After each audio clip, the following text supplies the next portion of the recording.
Hi, I'm Joe Jacobson at Wycombe Wanderers, and you're listening to Wycombe Sound. The Wycombe Wanderers Show.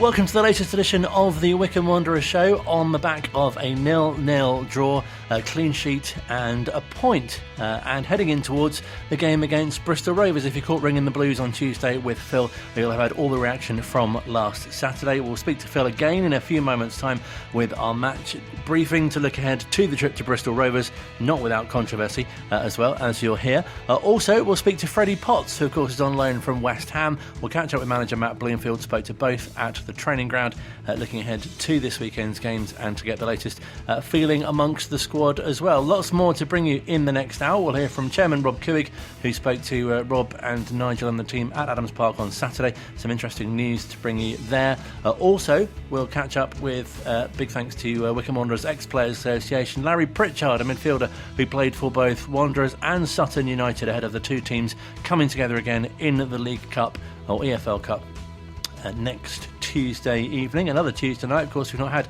Tuesday night action this week. Also, of course, over the weekend we had the Women's World Cup final. England just falling short, a 1-0 defeat against Spain. We've got a report from Wycombe Wanderers Women on how the Lionesses have influenced them. We'll hear from Captain Cara Howes, a number of the other players as well as first team manager Carl and some of his coaching staff as well. Very much looking forward to bringing you that. We'll chat to Mark Gaitskell as well, who's the Chief Executive of the Wycombe Wanderers Foundation. If you're listening to last week's show, we heard from Martin O'Neill, who's been inducted as the Foundation's Honorary President. That was on the pitch last Tuesday evening. We'll catch up with the Chief Executive as well to find out more about their plans, and also fantastic news about a couple of fundraising events involving the Honorary President, which you're going to want to know about as well. Lots more to bring you in the next hour on this week's Wycombe Wanderers Show, which not only is broadcast live on a Thursday at 7, but also has a podcast version available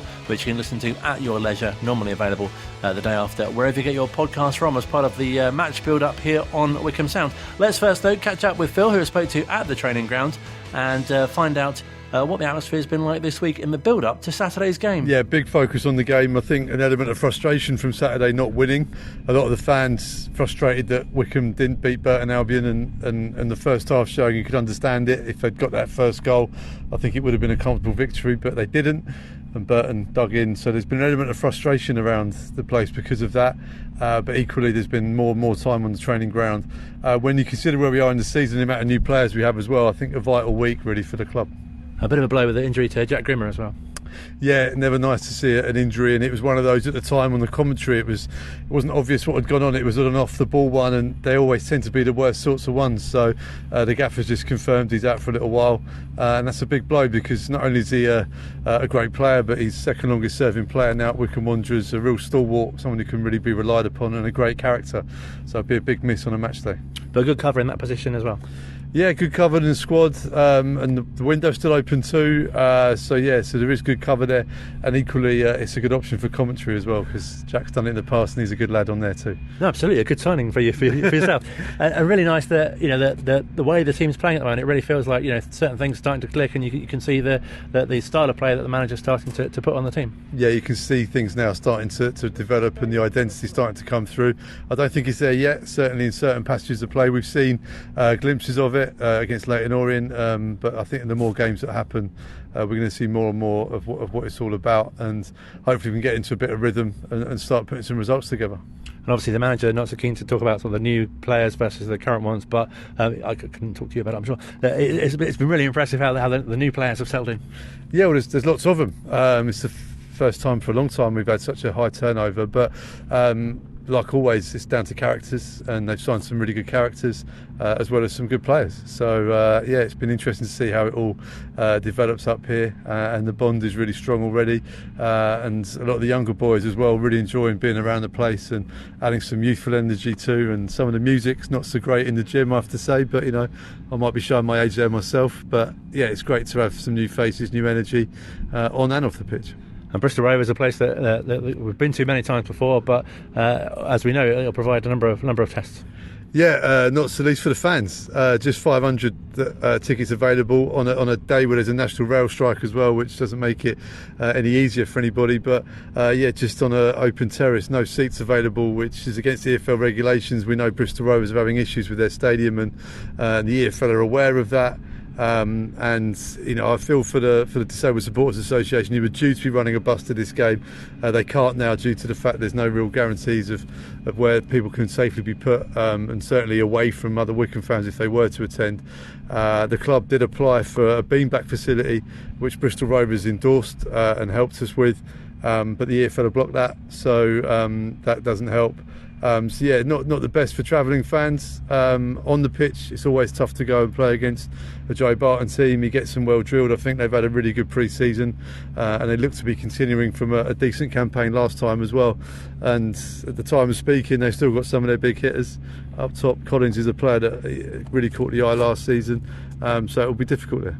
And for someone like yourself, calling the game must be fantastic, or interesting certainly, to see other teams and their new signings and how they're gelling as well. Yeah, it's a lot of work this time of year because it's getting to know all of the new signings, and they've had lots of comings and goings, as have most teams in League One. It's not an easy place to commentate. It's an old quirky ground, and as much as I love those for the atmosphere they create, it's sometimes from a technical point of view not the easiest. But if everything's working, the view's pretty good. I think, I love reading about all the new players and seeing the new systems and how it all settles in. This first 10 games of the season is really tough because there isn't really any form to go by. Everyone's putting in weird performances. You get the odd sort of result, which is a bit of an anomaly. So it's difficult to kind of put any sort of narrative together. But the games in isolation are narratives of themselves really, and there's lots going on around it. There's great characters around it, and big characters and big stories connected to this game. So looking forward to seeing what stories we can write on Saturday. And we'll hear more from the manager later in the show as well. But something that he flagged up when he spoke to you after the game on Saturday was the solid foundation which seems to be being built. Is that something that stood out for you as well? Yeah. Like I say, the clean sheet was important. I think with Jack Grimmer getting injured, it kind of doesn't help in terms of trying to find that settled back three or back five, or however you look at it in terms of the spine of the team. But we have to continue to adapt to do so, and Joe Lowe's come in and been excellent the last two games, so as one door closes, another opens. Is there anything you're kind of expecting or hoping to see on Saturday? Well, as I said, it's very difficult to predict what goes on at this stage of the season. I'd love to see a Wycombe Wanderers win, of course I would. We're on a hat-trick of red cards for opposing managers. Will we see that on Saturday to complete a hat-trick? I don't know. I'm certainly saying I don't hope I see it. But, it's never dull when these things happen. It's always nice to report on what goes on, whatever happens. But, I really hope we put in a good performance. And if the performance is there, then there's a fair chance the result will follow. Enjoy the game. Thank you very much. Thank you very much. Phil will be bringing you full live commentary from the Memorial Ground. Phil will be bringing you full live commentary from Bristol Rovers on Saturday with Johnny King summarising. You'll get match build-up from 2 live here on Wycombe Sound 106.6 and on Wanderers TV as well. And just a reminder too that if you missed Ringing the Blues this week, which is available in podcast form but also live of course now on a Tuesday night, Phil spoke to Rob Couhig to find out some of his plans for the coming months. The chairman also spoke to Rob as well, our Rob, and also Nigel on Saturday as part of the pre-match build-up at Adams Park in the car park, and even I got a mention. I was planning on being here for the last home game, and instead I had something come up and I couldn't come, and I'm sitting there on the couch 1 minute before the game, and Missy said, How do you think? I said, I have not been this excited for a season since we bought into the club, right? It gets 4 years ago. It gets under your skin, doesn't it? 5 minutes later, she said, how you doing? I said, I'm just so grateful I'm not one of these guys who's looking around for a pistol. Tuesday night, what a great night for that. And you know what made it big? Obviously, the win always makes a difference. You know that. Yeah. But the other thing, these guys in the terrace have brought a new dimension to us that has not existed since COVID, I don't think. Yeah. And they've done it, what I like about it, they've done it on their own. It's not, out there, and it's brought a real good sense. You talk to the players, they absolutely love it. Yeah. They really do. And there was a real vibrancy on Tuesday night. Yeah. They took it to the next level. And I think it was what got us over the line in the end. I do too. I really do. And of course, the fact that we got to play an extra hour and a half of football. No, what's that all about then? I mean, it's becoming more American by the day, isn't it? Yeah, well, the best bit of all, of course, is the new rules also say if you get sent off and you're a manager or a coach, you can't then go and do the press. So Leighton Orient couldn't do any press because they'd all been sent off. I had not heard that until the next morning because I'm trying to find out what the guy said. What's so funny is Colin Besley, who does the Wycombe Wanderers show with Wycombe Sound, he also reads out the classified results for the nation, right? And he went to do it the first week of the season. None of the games had finished, so he had no results to read out. So there's about 4 matches that had finished, and there was none to. Rob, now whenever you come and talk to us, you always tell us what's happening at the club and what's going on and what we can expect this season. And there's always stuff, there's always plans. How's it going this year? You know, there was so many things that you were dreaming of doing. Are we still doing some of those things? Oh, yeah. You're starting to see the fruition of them. The new kits, obviously. I got to say this. The Hummel people have been pretty good, and I'll tell you why I only use the pretty good. But the kits themselves have been universally loved. Yeah. The green and white one, I was shocked, but, man, people love it to death. Yeah. I personally like the red away because it's got a different feel to it. I like the way the cloth is. It almost looks like red quarters. You're talking about clothing. Well, a couple of fashion kings like us. No, look at you both. I can see you've gone for the shirt option like me, Rob. So that's been great. Walking around, the food and beverage, Will Shaw is a friend. I think he did great. But we brought in people with much more capital, and capital's the name of the game. Yeah. They're producing a wider variety of food products in various places at a cost that I think our fans appreciate. Bringing in these folks with the trailers has done a great job. So the food product, I would give us an A on. Yeah. The changes on the club itself. I am a huge fan of Matt Bloomfield's, or I would not have hired him. Yeah. I am a much bigger fan of his today than I was the day I hired him because he brings a discipline and a relentlessness to his job that I appreciate in all of the people and all the companies that we work with. Matt had the courage to sit with me in the middle of June and say, here are the people I want. Here's what I think it's going to cost. If you will support me on this, I'll go get them. And he did it. Yeah. And let me say, it's not easy. I'm trying to remember, and you would know, Nigel, the fella from Shrewsbury. Shrewsbury. Yeah, we had to up it up. Yeah. I told Luke, I said, man, you're a big asset for us now. Yeah. But no, there's a lone player from Nottingham Forest. Nottingham Forest, Dale Taylor. Yeah. Who's going to be great. He's going to score a lot. We got turned down repeatedly. He got in his car, drove up there, gave the presentation not just to Dale, but to all of the Nottingham Forest people. Yeah. Left with a commitment from them. Yes, he's going to go to you rather than a championship club. Yeah. And it's that. And look, that wasn't the kid from West Ham. Yeah. All of that. Yeah. It is relentless, and he knows what he's doing. Yeah. Most definitely. I mean, you talk to West Ham fans, and we've got a few around here in the club as well, as their Premier. Most of the people I spoke to are West Ham fans, genuinely thought after his pre-season he was going to stay with the club and fight for a place in their first team. So for us to get him, that's a coup de grace in big time. Well, and what's really impressive is he wanted to play for Matt. Yeah. As much as, look, if he had stayed up, he would have gotten some minutes, there's no question. Yeah. But he wasn't going to be a big-time player there. He gets to come and he plays in Matt's system, which is a system that translates anywhere you want to go. It's fast, and he's going to get a lot of men's football experience. Yeah, most definitely, because up to now he's played, although he's played men's football, most of it has been in under-23s. Right. So he's going to, physicality-wise, he's going to find a huge difference at this level. And some of those 28, 29, 32-year-old guys know how to hit you when you're not looking to be hit. Yeah, most definitely. And he's going to have to be wary about that. Robbie? Other thing, you want to know what else is going on? Yeah, I do. I want to know. I want to know it all. Wycombe Sound, in the relationship with this club, Yes. I think is the best of any radio station and football club in England. That is very kind of you to say so. It's not kindness, and I see my man over here is trying to... Little Luke. He needs a haircut, though, doesn't he? Yeah, he does. Not tomorrow, apparently. Waiting for payday. Or Godot, one or the other. Who's going to come first? Hard to say. It's very difficult, yeah. But, yeah, it's... but, no, the ever-growing shows that you have on, the relationship, the fact that you're out here. Although I see they moved you. Yeah, we like it over here. We're close to the food and the bar.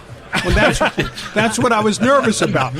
Great to have the chairman speaking to us here on Wycombe Sound. That was on Saturday at Adams Park before the game, and lots more to bring you ahead of this week's fixture as well. Still to come before the end of the show, we'll hear from Freddie Potts, who of course is on loan from West Ham. We'll hear from the manager as well. We'll catch up with Mark Gaitskell, who is the chief executive of Wycombe Wanderers Foundation. You might recall last Tuesday he and Martin O'Neill were on the pitch as the former boss was inducted as the foundation's new honorary president. Lots more to come as the Wycombe Wanderers show continues here on Wycombe Sound. Online, on Radio Player, and on 106.6 FM. This is Wycombe Sound. Second part of the Wycombe Wanderers show for this week. Still to come, we'll hear from Wycombe Wanderers Women on how the Lionesses have inspired them. Of course, England getting to the final of the Women's World Cup.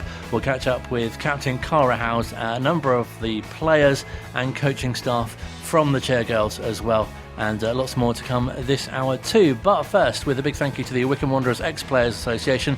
This week we feature a man ahead of the EFL Cup tie with Sutton, who's played for both Wycombe and the aforementioned club as well. He played in midfield. His name's Larry Pritchard, and by the sound of it, he enjoyed his stay at both teams. Spent quite a long time at both and worked hard both times and enjoyed every minute. Well, not every minute, but most minutes. No, definitely. Fantastic to be so highly regarded by both your teammates and peers, but also by Brian Lee as well, who was always a big fan of yours. Yeah, it was quite a long journey, that, because I came across Brian at Bisham, which because we trained there on a Sunday with the England side, and I got to know him from that, and then things turned around, and I went to Wycombe for a little while, yeah, which was good. And I guess you couldn't have imagined quite how it would have turned out, especially getting to play for your country as well. No, that was good. Yeah, very good. Very enjoyable. Is it quite strange in a way, though, to kind of compare your achievements between the two clubs? Because obviously you made many appearances for Sutton as well.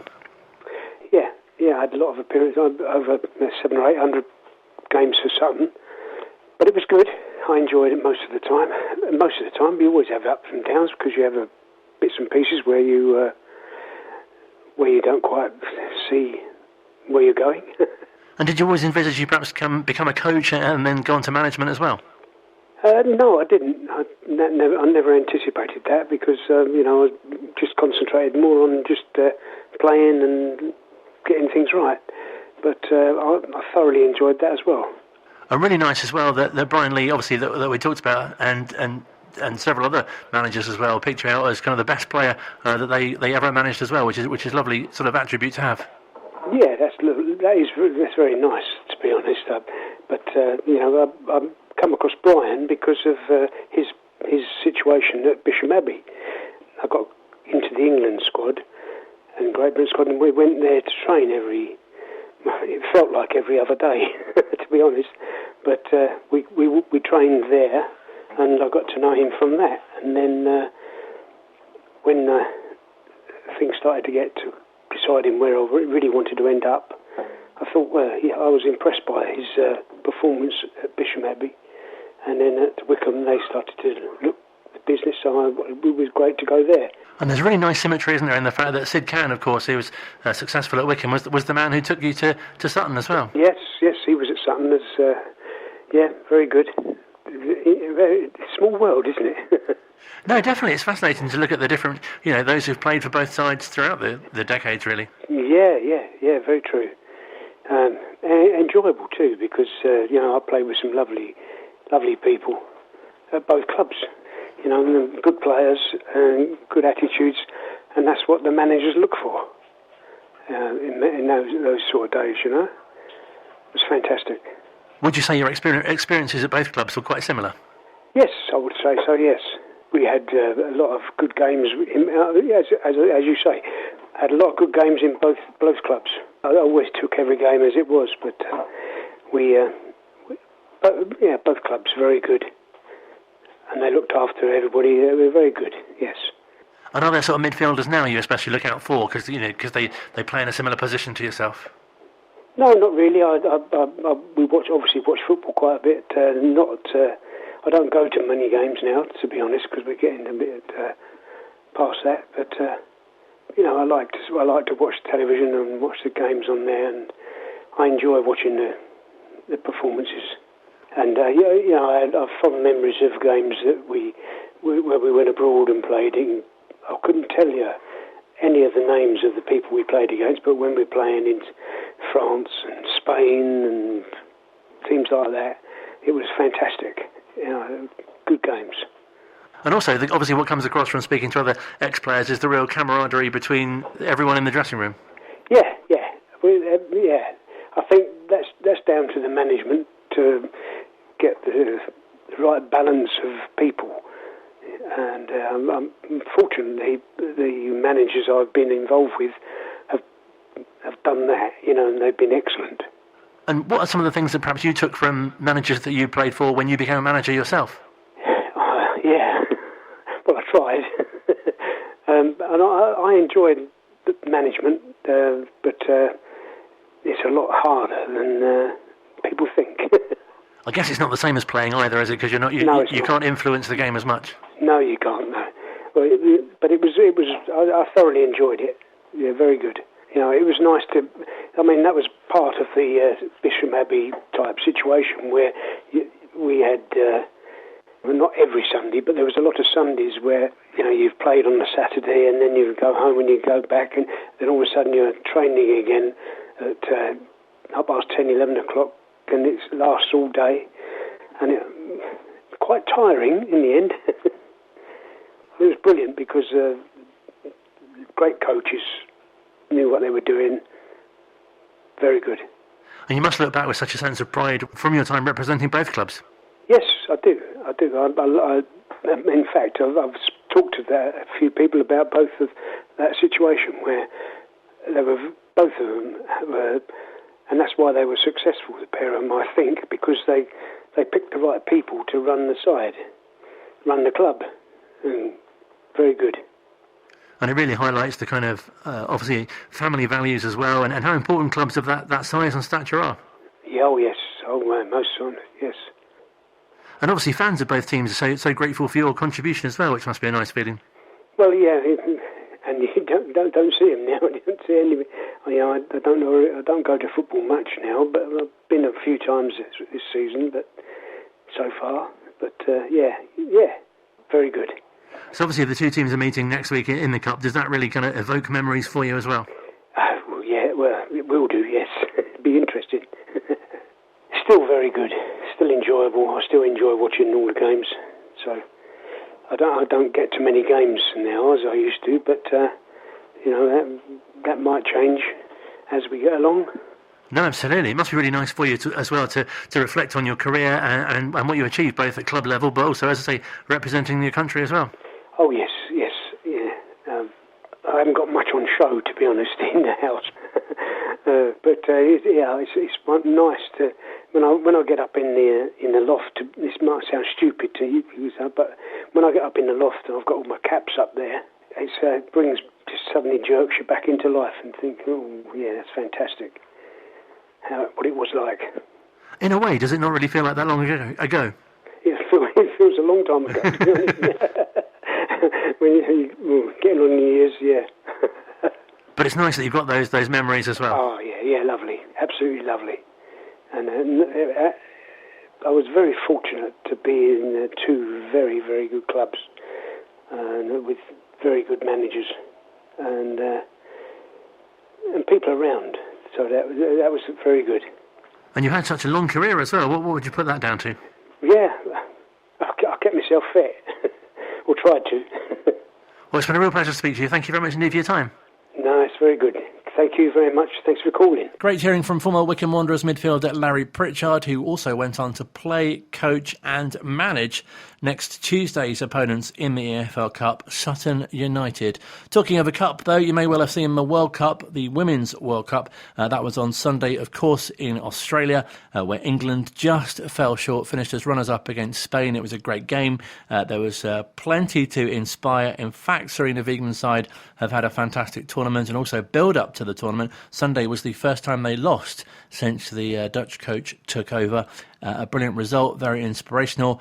But what sort of impact has it had on Wycombe Wanderers Women? Hello, I'm Cara Howes, Wycombe Wanderers Women's captain. For me, football has been a part of my life since I was 5. From playing football with my brother with his mates, to playing in an all-female team, to first-team football. The game has certainly changed over the years. It's staggering to see the game grow from not having television rights to it being on multiple stations. Just shows how far it's come. The Lionesses have had a huge impact on everyone, especially young girls. When I was growing up, I never really had a role model to look up to. But now, the young girls of the world do. And it's amazing to see this. Many of our players are really excited by what the national team is doing for their game. The World Cup and women's football in general has come so far, and as a player, it's really nice to have role models to look up to and to aspire to be like. I think the sport's grown so much recently from the Euros and now the World Cup, so I think, it's a really good time to be a part of it. I think the Euros has completely changed women's football, especially for those that are sort of up and coming through sort of the youth squads and into the under-18s, etc. It's becoming a more popular thing everywhere you look, and people getting more involved, and it's really good to see the growth of the game over the past few years. It's nice to have role models that are doing what you want to do, and you can watch them, and it's lovely. It's really good inspiration, and I actually look forward to actually watching them, and I want to take a bit of what they're bringing to our game as well. The success of European champions has really captured the imagination of female footballers, so much that there was outrage on social media that replica England goalkeeper shirt isn't available. It's an issue which shows that there are discrepancies between the men's and women's game, but our goalkeeper coach Ed feels it also demonstrates the profile of our sport is increasing. The men's and the women's game, you have to treat them differently because the women's game is emerging, and I think the platform of the Euros and particularly the Lionesses win, but also the World Cup is seeing it exposed to a whole new audience. And the thing I'm really looking forward to is I'd be so surprised if we don't get inquiries off the back of what happens here, irrespective of England's performance, because people are enjoying it and are enjoying women's football and are enjoying the atmosphere.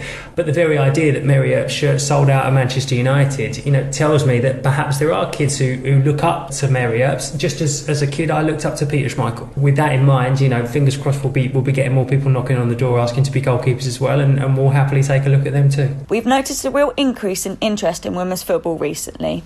Our manager Carl was expecting that to be even greater following the tournament in Australia and New Zealand. The interest we got off the back of the Euros was massive, so I can imagine what it's going to be like this time around. But even saying that, our recruitment was, I say about 85% done by May. We're now back at training and we're still getting inquiries. So the interest in women's football is massive at the moment. There's loads of young girls out there that want to be chair girls, and it's trying to find the space for those players is sometimes the hardest thing. But no, it's brilliant at the moment. It's great seeing the younger players develop.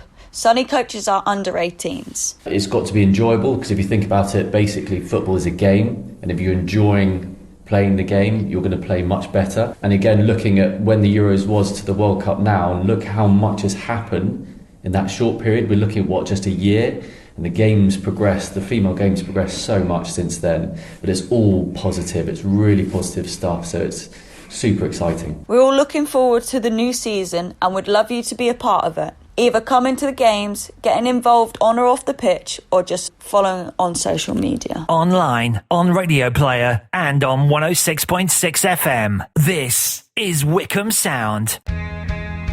Final part of this week's Wycombe Wanderers show still to come. We'll hear from manager Matt Bloomfield on how beneficial it's been having a full week's training and preparation for this Saturday's game with nothing on Tuesday. We'll hear from Freddie Potts as well on how he's settling in and what he thinks about his early games amongst the squad too. Lots more to bring you, but first, if you're listening last week, we were fortunate enough to speak to Martin O'Neill, who that week on the Tuesday night game at Adams Park had been inducted as Honorary President of the club's charity arm, the Wycombe Wanderers Foundation. I'm very pleased to say we can hear from their Chief Executive, Mark Gaitskell, on the appointment and some brilliant other events coming up. Obviously a first for the foundation, and what a first. You know, obviously we're delighted to secure Martin's name. You know, I think I had a chat with Matt Cecil about Wycombe's Mount Rushmore, and we had Martin on there. So we had Martin, Gareth, Bayo and Blooms. So we've secured one of the icons of the club. And obviously his association with the foundation just spreads our reach, which is, you know, one of our kind of key objectives really, because the more people that know about the foundation and what we do and how we do it, the more people we can impact and support and help. So Martin helps that, but he's also committed to a couple of events with us as well. So he's delighted to accept the role, but it's not just by name. He's going to get involved. He's really keen to support the work that we're doing. And that's when we spoke to him to discuss just the fact that he's so well known for getting the best out of players, and that's something that's really sort of what the foundation's all about, really, getting the best out of people. Exactly. And I think you've only got to spend 5 minutes in Martin's company to just be captivated by his football experience, his charisma, his passion for the game and what it can do for people of all walks of life. So it feels like a really sort of seamless connection for him to be connected still to the football club, because obviously we are the football club, and to help us with the work that we're doing in the community. And it really shows, as we've spoken to you about before as well, but how powerful football can be as a sort of vehicle, if that's the right word, for all sorts of things, for all sorts of ages and such a wide appeal in the community. Oh, absolutely. And I had one conversation with Martin, and he was sold on the idea. So, you know, and he, you know, he's a giant of the game, I feel. You know, I remember growing up seeing him in the Premier League and on the international stage. So having him then support the work of the football club and us as its foundation and how we're helping and supporting all different groups within the community, I think it's a great coup and adds real value. It must be a great opportunity for you to be able to sort of say to him as well what you do and give examples as well. Yeah, you know, look, he was aware that the club had a charitable arm, as most football clubs do now, but really I spent an hour in his company when we were talking about the position and sort of talked about the foundation and what we do and how we do it. And he was really, you know, really interested. And I think there was a few things that surprised him, you know, like our refugee skateboarding program. You know, that's not something that you would sort of immediately associate with a football club. So I think it captivated his attention. And like I said, he accepted the role pretty much straight away. So yeah, we're delighted, really happy. Especially, I think, with things like, obviously, when you launched the Reardon Room, it was so fantastic to see that video of the things that you do, you know, just ranging from things like, you know, the warm hub to, you know, working with school children and literally generations of people that can benefit. Yeah, look, I think the foundation, you know, we want it and the football club to be the heart of our community, to be a hub for all different people, all different ages, people who love football, people who don't love football. And I think we're achieving that, and actually, like I said, that does come to people's awareness and us spreading our message, and having someone of the profile of Martin to help spread that message is fantastic. I think as well, especially inclusion is a word that you hear a lot, I guess, especially these days, but it really does sum up, you know, what you would do as a foundation. Yeah. So inclusion and cohesion is one of our departments, and a key one, and is growing, because for us, our objective, we're fortunate, you know, lots of charities are geared towards helping a specific group of people or a specific part of the community. Our scope is almost endless, which is great, and football is often a common language. You know, it unites people of all different shapes, sizes, and backgrounds. So for us, if there's a group in the community that need a helping hand or a bit of support, often we can use football as that vehicle to initiate and engage and try and deliver some provision. So I think in the last 12 months, the number of community groups that we're supporting is increasing all of the time. So yeah, I think we're going to reach more people with Martin's help. So what do you sort of hope to achieve, if you like, having Martin as your honorary president? Look, I think awareness, as I've mentioned, is a big one.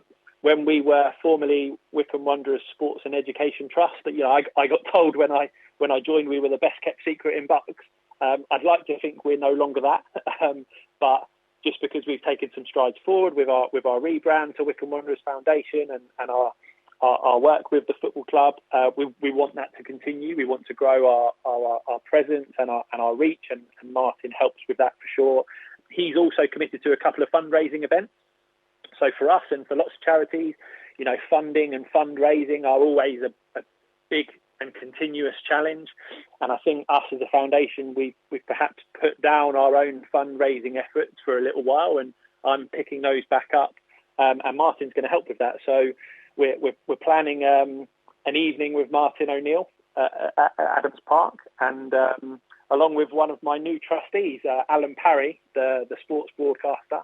So Martin and Alan are good friends, and obviously Alan's got some great stories and Martin's got some great stories. So we're planning to have a really fantastic event at Adams Park, which Martin will be part of, and then another fundraising event towards the end of the year, which I just can't reveal the details of that one just yet. Well, but both sound very good. I don't even know what one of them is. Exactly, there you go. I've enticed you in there, Colin. And does it feel like a really exciting time, with the change of manager as well, some of the new players coming in, but also, the great direction that the foundation's taking as well? Yeah, look, I think we're really united and heading in the same direction, and obviously the performance on the pitch is important, and it feels weird to say it after only 2 games. It felt really, really important and a must-win game on Tuesday to get that first win of the season, just to settle the nerves amongst the players. We've got lots of new additions, some young players, and just to get that win and that tick in the box, I think is going to be a real momentum shift, and hopefully it can be a really successful season under a club legend, and then another club legend now part of the foundation. Well, we look forward to hearing more about what the foundation's doing as the year goes on. Real pleasure to speak to you. Thank you very much indeed for your time. Absolute pleasure. Always pleasure. Mark Gaitskell, who's the Chief Executive of the Wycombe Wanderers Foundation, and do look out for more on some of the great work that they do on this programme and, of course, on the club's website as well. Lots more to bring you on that in the coming weeks on this show, and we'll be building up to the Wycombe Wanderers Women, who we heard from a little earlier on as well, as their season kicks off what's now next month, isn't it? But very soon, and we'll catch up with manager Carl Simon in more depth as well. That's coming up, I think, on next week's show. Lots to look forward to, of course, continuing with our Wycombe Wanderers ex-players feature. We'll look at the club as well in more detail, hopefully catching up with Tom, who's the club secretary, as the transfer window closes. That'll be very interesting as well in the coming weeks. Lots more to bring you as well. I've been at the training ground as well for the press session this week, catching up with Freddie Potts, finding out how he's been settling in on his move from West Ham. I've enjoyed it. I've said to everyone I've enjoyed it so far. The lads have helped me settle in so well, and all the staff, everyone here involved in Wycombe has helped me settle in really well. And yeah, like I say, I'm really enjoying it so far. And obviously you're used to Premier League football. Has it been much of an adjustment for you? Yeah, it has. I feel like it has been an adjustment, but in a really good way. I've been enjoying it. The different style of plays, the different tests that League One offers. It's a lot more physical, I think, than what I'm used to in the 21s football at West Ham. But yeah, I'm thrilling to take the challenge on this season. Do you really feel it benefit your game from your time here? Definitely. It's the reason I've come here to play men's football, and I want to achieve things with Wycombe, because I feel like it's a club that can achieve things in the future. And even before I came here, I know of Wycombe that they should be in the Championship at least, and that's the targets that we're going to try and achieve this season. And does it feel a really exciting time to be part of the side with the new arrivals, and obviously the manager not that long been in place? Yeah, it's a new group. It's with a new manager. Everyone's excited. Everyone's the way the season started wasn't the way we wanted it to, but I feel like now everything started to settle down. The results will come, and they have started to come. We feel like we should have won on the weekend. We were unlucky not to get the 3 points, but we're excited for the challenge going ahead this season. Or does it feel like in the opening games there's a real kind of settling in period, and you're just, as you say, starting to gel now? Yeah, definitely. I feel like everyone was starting to gel as a squad, and Yeah, I feel performances are coming, the results are coming, and we're looking forward to the games ahead. And obviously fans are really excited to see yourself and kind of what you do, and I guess there's a lot you're looking to bring to the team as well. Yeah, I feel like I've tried to establish what I'm about as a player. I try to help the team as much as possible, and getting more starts and more appearances as the year goes on. Hopefully I can get the opportunities to keep showcasing that. And do you set sort of personal goals or sort of things that you'd like to achieve whilst you're here? Personally, myself, I just want to play every game. The main focus for me is for the team to win things this year. That's my aim. But for me as a person, I haven't set many personal targets. It's just keep playing more and more games in men's football in League One, which is a really good standard, and establish myself in the team. But I want the team to achieve more than anything. And does it feel like each year we say this, but does it feel like, especially League One, it's really close and competitive? Yeah, it's a very competitive league. I feel like every team is near enough even with each other. I feel like every game is a tough game that I've experienced this season so far. Different tests, different teams, the way they want to play. Like I say, I feel like we're all confident in the way we play and the way Wycombe does things. I feel like every game we go into, we want to win. We don't go in as the underdog, which is a mentality that all the players here have, from the staff and all the players in the squad. I feel like we want to win things, we want to win games every week, which is why we were so disappointed on the weekend not to get all 3 points. And what's some of the things you've taken from the opening games? Fantastic, as you say, at the weekend to have a clean sheet, and it feels like some real strong foundations being built. Yeah, definitely strong foundations are being built. The first game, Exeter, getting used to the physicality of the league very, very quickly, but now things are settling in, we can start to play the way that we want to play, and performances are going to come, the results are going to come, and it's a good step going forward. Obviously still really early in the season, and Bristol Rovers next again, a team I guess who will provide many challenges. And again another good team that we're going to come up against, but I feel like they'll be saying the same thing about us, so it's going to be a good test for both teams, and I think the way we're setting up to play is going to be positive, and we're going to try and get 3 points this weekend. And has it helped in your preparations that you haven't had a Tuesday game for this week for the first time in a little while? Yeah, it's different. This has been the first time since I've been here that we've actually been able to get some training sessions in. We're excited, we're preparing, we feel confident for the weekend, and we want to get 3 points this weekend. Have there been particular areas that you've been working on, especially this week? Nothing's really changed. The way we were happy with the performance that we've done on Saturday against Burton. We're going into this game on the front foot, and we want to be the team to dominate things and to control the game and to hopefully come out with 3 points. And obviously a cup game next week as well. It's again quite exciting to sort of test yourself in that competition. Yeah, Tuesday night at Adams Park. You see the Leyton Orient game, how good that was, the action. We're buzzing for it, but like I say, the first thing is focus on this Saturday. We want to get a win this Saturday, and we'll focus on the game next Tuesday after that. And what will be your message to the fans at the moment? Keep believing. The results are going to come. We're all positive. We all believe in ourselves. There is some serious talent in this squad of players. We're competitive. We've got that group cohesion together now. We feel like we can achieve things this year, and every game that we go into, we don't go in with an underdog mentality. We're trying to win every game, and I speak that from myself and from all the players as well. We do want to win every single game this year. Freddie Potts speaking to us here on Wycombe Sound in the build-up to the game against Bristol Rovers on Saturday. Also as part of the press session at the training ground, caught up with manager Matt Bloomfield to reflect on how beneficial it's been to have a full week's training as preparation for the game, with no fixture on a Tuesday night. It's been a while since we've had that. Yeah, I think it's been a real benefit to get the boys back out on the grass at the training ground. As we said after the game on Saturday, we're still a group that's coming together as a cohesive unit. We're still trying to implement all the tactical stuff that we missed with time in pre-season. So it's been great to have some time on the grass and have some real quality time working on bits with the lads. And have you noticed a real development already in the early stages throughout the games that you've played? Absolutely. I think if you look at some of the performances in pre-season, certainly, we look back right from the first game at Arsenal that we played, and then going through the pre-season games and up until even the league games that we've had so far. I think there's been improvements and developments. It's not going to be, it's never linear. Improvement and evolution is never linear. There's going to be bumps along the way, but I think if you look at our performances, there's definitely been improvements. There's definitely been things that we've been working on that we've been able to change, and there's also still plenty that we need to improve moving forward. Other aspects that really stood out for you, obviously the clean sheet on Saturday was really key, and you talked about the foundations as well. Yeah, definitely. I think we kept two clean sheets in our 5 games so far. Obviously we've conceded too many goals for us or anyone else's liking. So we've been working hard on that during this week and in previous weeks also. I think if you look at the style of our play and the way we want to go about our business, there's definitely been an evolution there as well. So it's small steps, but we have to be fairly content with the development we've made, but also we have real intensity and eagerness to keep improving. Is it still really early or too early to say that the team's starting to play in the way that you'd like?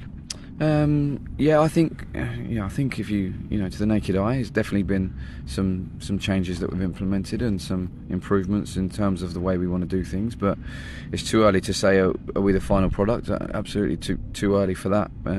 We are a team that's trying to find our feet. We're a team that's trying to get the units together and learn about the different relationships on the pitch. Because of the lack of pre-season time we had with the group, we obviously having to do these live in league matches and cup matches. So it's still early days for us, but I think we've got to have a very balanced view of being pleased with what we've done so far, but also that real eagerness to keep improving moving forward. And great to start seeing some players coming back who perhaps had a difficult pre-season with injury. Yeah, definitely so. Yeah, we've had Jason McCarthy and David Wheeler back out on the grass this week. Obviously Vokesy and Joshy missed a lot of pre-season, building themselves up. Taff and Chrissy missed a big chunk of it as well. So there's plenty of bodies that we feel like are on the upward curve, and it's just up to us as a group to keep proving that out on the pitch. That's where we're judged. And Bristol Rovers obviously coming up next, again a team who will provide all sorts of challenges for you. Yeah, I think they recruited really well in the summer. I think Joey's done a great job in the recruitment. They've got a couple of younger boys on loan. They've got some senior bodies that they've obviously gone and highlighted that can improve them. We know they've got a goal threat. We know that they're a team with good legs about them. So we know it's going to be a tough game on Saturday afternoon at Bristol. Obviously you're playing a team whose manager wasn't too complimentary about your players previously, but it'll be nice for you to say, look at my new look team. He'll be a lot happier this time, hopefully. Yeah, one of the things we try and do here is just concentrate on ourselves. We are pleased with the way we conduct ourselves and the way we go about our business. We're really proud of the group we've got together in the summer, but I was also really proud of the team that we took down there at the end of last season. So everyone's entitled to their opinion, but all we care about is what we do in our building and how we conduct ourselves, and that's all we can do. And is there a really good feeling in the group that it's it's an exciting time early in the season and what can be achieved going forward?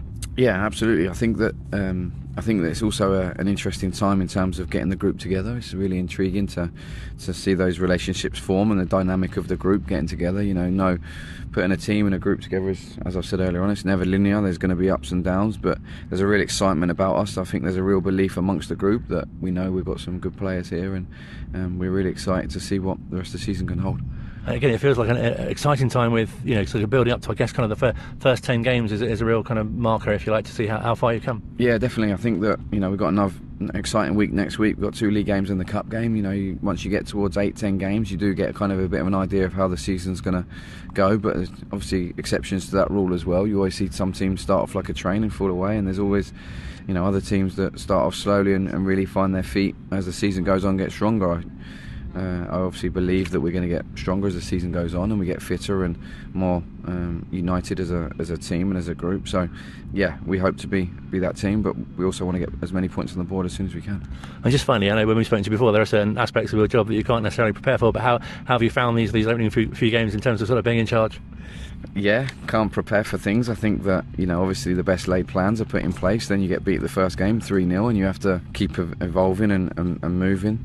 But whilst you say that, there's also a deep belief and a trust amongst our staff and a group of players that we're heading in the right direction. I don't think that changed either side of that first game or either side of the win and the draw we had last week. So we're really confident and we have a high belief in the group that we've put together. And like I say, we're relentless in the terms of the way we want to improve. We're relentless in how we want to move forward, and we have to make sure we keep proving that. And as I say, it doesn't matter what happens on the training ground. It's about Saturday afternoon, and we have to make sure that we keep putting points on the board. Pleasure to speak to you, the manager. We'll hear more from him on next week's show. Luke joins us for what can only be described as the final bit. The padding. Notice board. The notice board, yes. The padding. How very I do apologise. I have some Family Day updates for you. Would you like some? Yes, please. Because you gave us a hint last week. I can now tell you there will be Lord's Surf Simulator and large deck chairs. That screams Nigel, doesn't it? Wycombe Swan Theatre's Beauty and the Beast interactive activities. Wycombe Leisure Centre's football activities. Face painting. Petting pigs with cute little pigs. No, let's not go there and start talking about pigs. Teacups. And there will also be a designated area in the car park where fans can meet non-playing players and get photos and autographs. But when is this Family Fun Day? Well, Colin, what a great question. It's going to be on Saturday, the 30th of September, not December if it sounds like that, September. That is the Wycombe versus Carlisle United game. It starts at 3 o'clock, the game, but activities start at 12, Colin. A real fun day for all the family. Yeah, no, it's going to be really good. The last two Family Fun Days have been brilliant, so looking forward to this one as well. No, it should be a cracker. You've got some kit news. Yeah, it's not good news. Wycombe Wanderers announced yesterday that due to further delays to the dispatch of home and away shirts due to problems with the shipment received from Hummel over the weekend, that there is going to be a delay. Fans who placed an order with will receive an email notification as soon as it's gone out of the warehouse. So keep an eye on your email. Keep an eye on your emails, Colin. Just keep an eye on them. Just keep an eye on them, Colin. Yes, I am. I am. Okay. And finally, some sad news. Oh, boo. Because it's nearly a year since Bill Turnbull died, which is shocking that it's nearly a year. It is. The time has gone so quickly. But more than 300 walkers will be setting off from Wembley Stadium to Adams Park on Sunday the 17th of September, raising funds and awareness for prostate cancer in memory of the late, great Bill Turnbull. And there's going to be lots going on around Bill Turnbull as well over the next couple of weeks with prostate cancer and Wycombe Wanderers as well. If you want to find out all the details, www.fc.com for all of those 3 notice board sections. And you should give us an update as well on your role as Wanderers TV producer. It's going well. Phil's still alive, so that's good. He's not succumbed to any technical issues this week, so it's going well. It's all going well so far. So far, so good. What's been most enjoyable? There's a table tennis table appeared at the training ground. Table tennis has arrived. That's been very what's the word I'm looking for? Competitive. Yeah, it has been very competitive. I haven't played it while the boys have been around because they're all rather good at it and I'm not. But I did have a quick game with Matt Cecil earlier yesterday, and I think Matt went on easy on me just because I'm a bit rubbish. He appears to be very good at table tennis. He seems to be good at everything. It's rather annoying. Oh, okay. Table tennis, cricket. Josh Scowen's very good at cricket as well. Yes, you played cricket at the training ground. I've played cricket at the training ground. It's just I've not played football at the training ground, but I have played cricket and ping pong. This is some fantastic insight. Thank you. Is it interesting? Yeah, I'd say so. Okay, good. Yeah, no, Josh Scowen's very good at cricket. Luke Lee, he was very good at cricket. Phil Catchpole, very good at cricket. And JT from the kit area of the training ground he's very good at bowling. Ooh. I think he did about 80 overs at one point. Luke and JT also very good at table tennis, it appears. Yes, they are. I said everyone. That's why I've not been playing with them, because I'm just going to look like an idiot.